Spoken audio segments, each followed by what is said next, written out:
Before I begin actually the sermon, I would like to offer some remarks of the proposal which is spread since some time now, but especially now since there is a formal website circulating regarding the proposal of an imperfect General Council with view of the election of what they call a Roman Pontiff.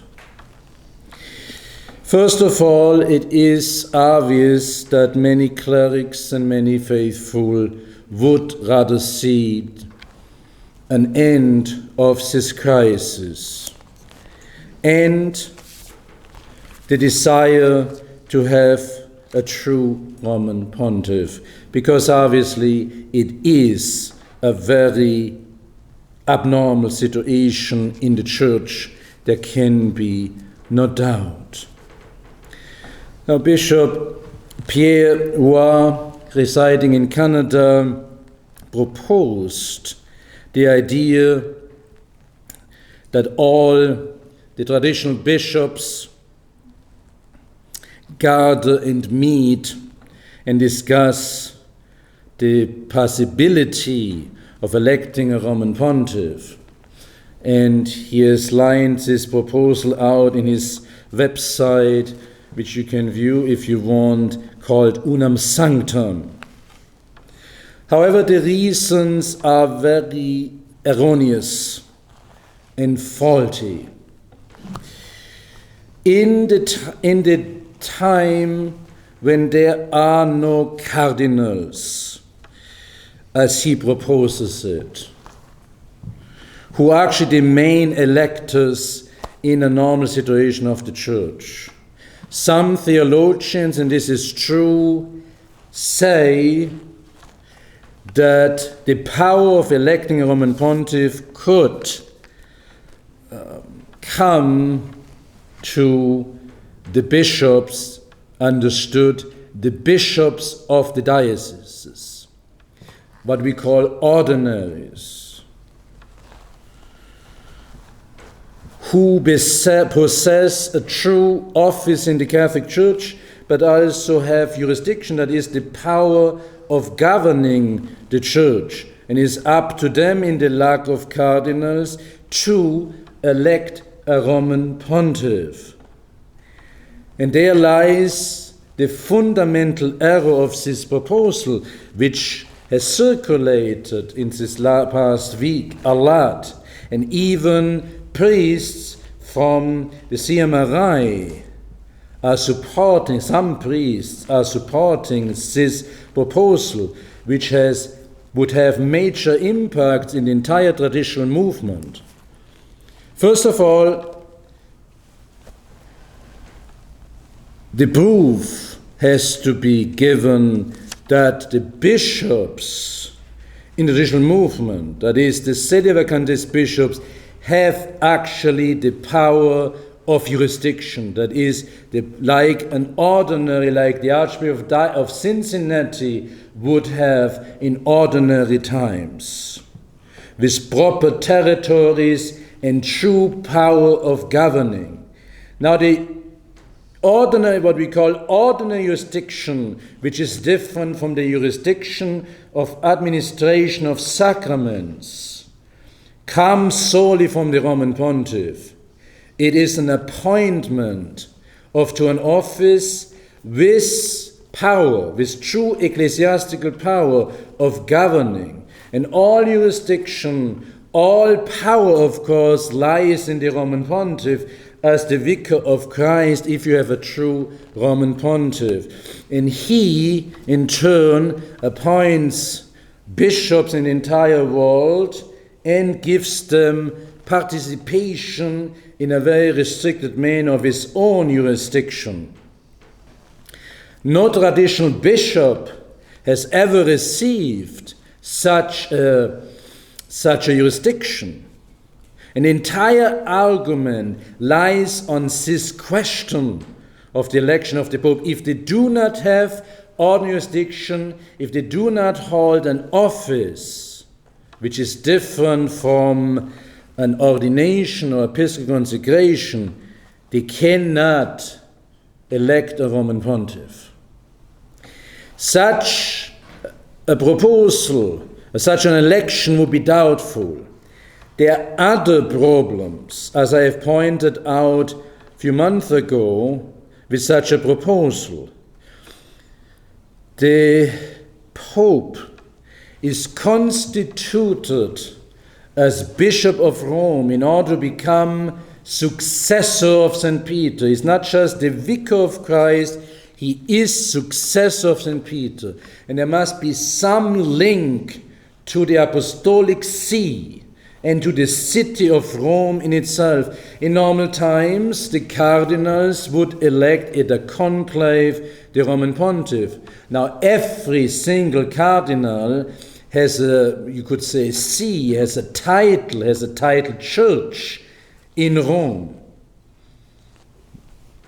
A given cardinal possesses, in a sense, a certain church in Rome. That's his church. And therefore they are constituting the Roman clergy, and therefore they will, at a normal, ordinary conclave, they select one as the Roman pontiff, and thus constituting him as the Bishop of Rome, which is one of the titles of the Roman pontiff. It's more than a title, it's divinely constituted as such. The Pope is divinely constituted as the Bishop of Rome.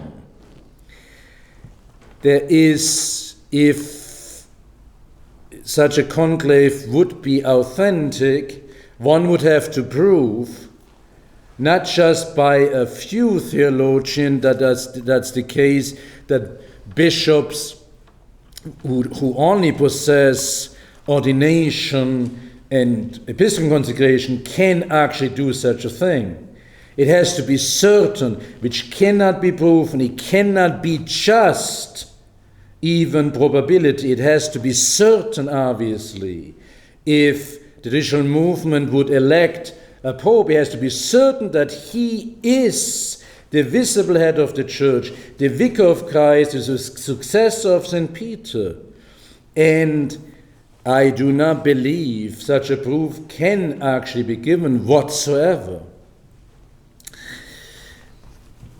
Furthermore, any papal election can be called into question and is endowed, you could say, with doubt, has doubt on it if the universal church does not accept this election. And that is a security mechanism.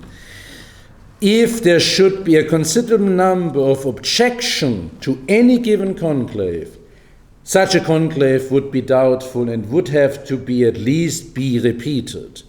So from all of these reasons, there are many more. It is very clear that it has no foundation in true church doctrine for such a proposal. And it would actually, what would actually happen if that happens, it would cause a major schism and split in the entire traditional movement, because you would have bishops and clerics who would accept such a conclave, who would accept such a candidate, and some would not. Again, in order to do so, you need power in the church for governing. That's the third office of the church, as you might remember. I have preached about that. The three offices: doctrine, worship, and discipline. And the traditional bishops do not have the power of governing in the proper sense of the term. Therefore, such an idea must be totally, wholeheartedly rejected, because it is a very great danger that we actually would end up with a pope who is a doubtful pope, who is no pope at all. If we would really almost be the same as the papacy goes as the new Church of Vatican II. There's other reasons. There are supernatural reasons. It is understood, as I said, that the faithful want a solution. Because so many years after Vatican II and the state of the Church becomes worse and worse by the day. And it's clear that the new religion of Vatican II is going in a total different direction, and there is, without an intervention of God, a very powerful intervention of God, there is no turn. There would have to be a major intervention to change this. But God permitted this for a purpose. It's the teaching of St. Thomas Aquinas that God only permits evil if there is one or more aspects of good in it. Otherwise, he would never permit evil.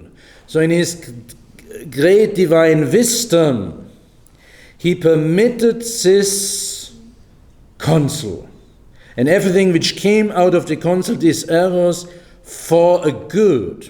And if I would have more time, I can talk about that more. That would deserve its proper sermon, obviously. And this crisis has the character of punishment, chastisement of God for some reason.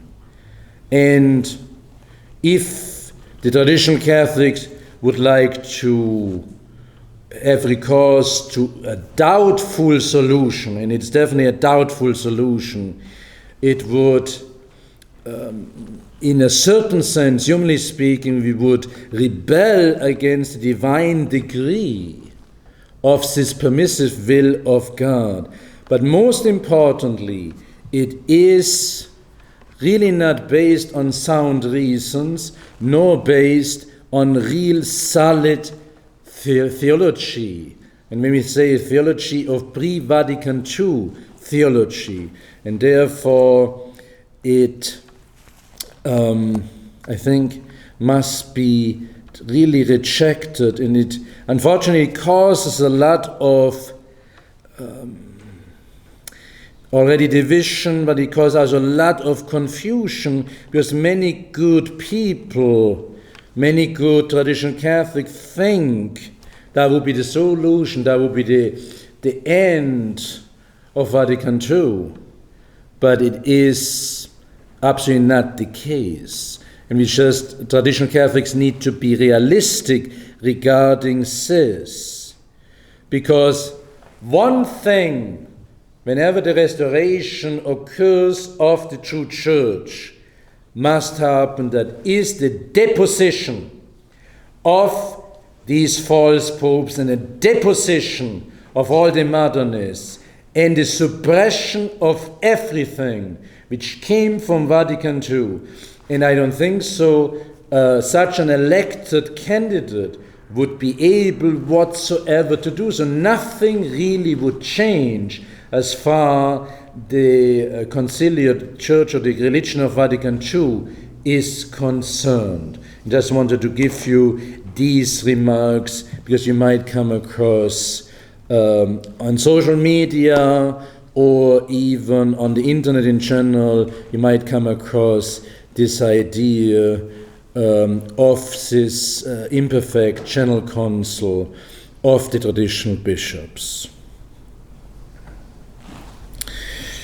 In the name of the Father, and of the Son, and of the Holy Ghost.